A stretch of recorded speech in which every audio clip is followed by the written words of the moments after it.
Welcome to my Inlay Part 2 video.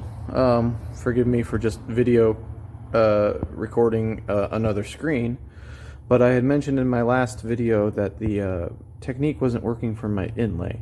So what I'm going to do is I'm actually going to, rather than cut the ebony pieces and have them be super small and brittle, I'm going to use a large veneer of ebony and I'm going to pocket it out to receive the other pieces. This is going to take forever and a whole hour, but I think that's the best strategy. You can see over here I got my ebony there, and then just the teeniest tiniest little bit, it won't even focus on it, so it's going to take a long time. I'm going to try to do some time-lapse video capture, and we'll jump right back into this after the time lapse.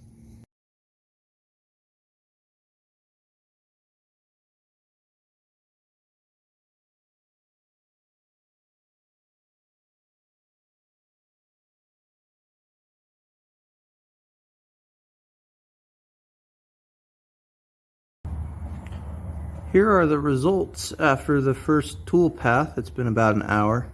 What's going to happen next is I'm going to come in with a bigger tool and remove some of these islands. I needed to do that. Focus.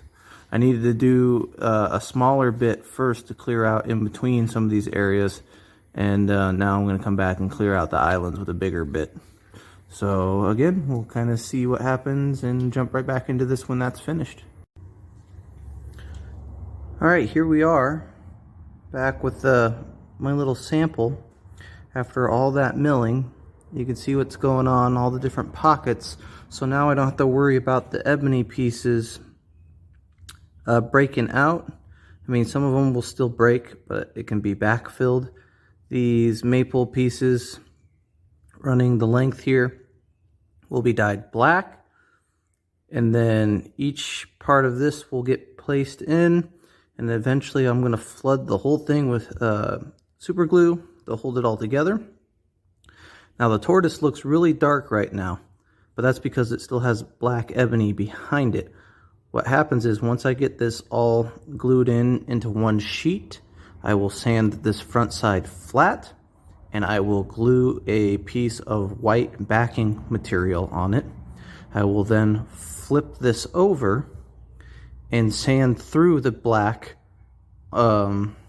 that's holding this all together right now, and so it will actually have a white background, and the tortoise will stick out a lot better because of that. But it's going to take a while. I've used most of my pieces that I cut for that little sample anyway, or at least the mother of pearl pieces. So I think, let's see, I think there's 9 per row, 7 rows.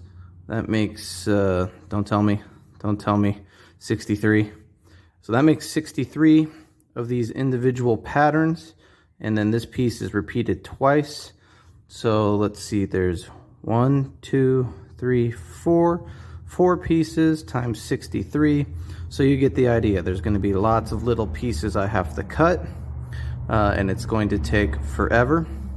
And then even after I do that whole process, where I glue the white on, sand it through the other side, I then have to come back, line it up, and I'm going to be cutting blocks out of this for the fretboard position markers.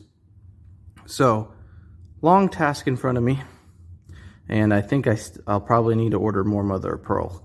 I would rather do it out of solid mother of pearl rather than the laminated kind, because the laminated kind will have voids in it, and I plan on using super glue with some black dye to make sure everything is consistent and black, and if it has those voids in between the laminate layers, the black will seep in between, whereas the solid, that's not an impossibility, but much more unlikely for that to happen.